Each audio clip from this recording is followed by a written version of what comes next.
innovation was going on the continent. The astronomical calculations that builds the pyramids, the complex metallurgy of ancient Zimbabwe, the surgical techniques of Egypt that predated Western medicine by millennia. I'm talking about millennia, not 100 years. So innovation is not something that Africa needs to learn. It is in Africa's DNA. But here is what makes 2025 different.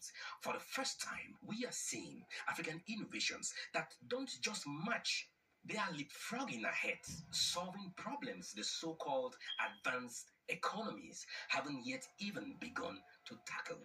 And it's happening not despite limited resources, but because of them. Let me show you what I mean.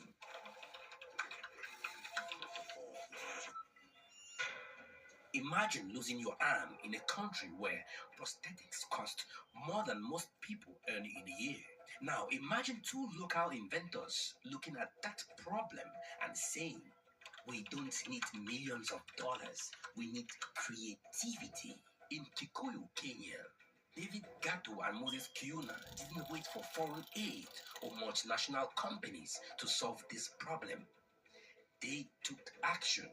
In a workshop that makes Silicon Valley engineers blush with embarrassment, they have created something revolutionary, an AI-powered prosthetic arm that responds to your thought. Imagine that in a local lab. Let that sink in.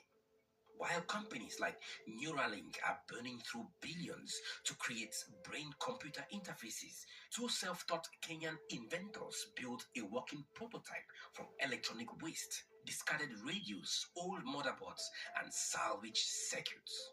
One moment that changed everything, when a local amputee first tried their device, thought about moving his fingers, and watched as the robotic hand responded. The look on his face, priceless. Here's what makes this story truly revolutionary. In America or Europe, advanced prosthetics can cost upwards of $50,000 for most Kenyans. Indeed, for most people in the developing world, that could as well be $50 million. Gatto and Kiona's mission wasn't just to create mind-controlled prosthetics. It was to make them accessible to everyone who needs them. Now ask yourself, what happens when life-changing technology becomes accessible to billions of people currently priced out of the market? What happens when innovation serves humanity and not just the highest bidder? But this is just the beginning. While Kenya is revolutionizing prosthetics, South Africa is tackling one of humanity's most devastating diseases.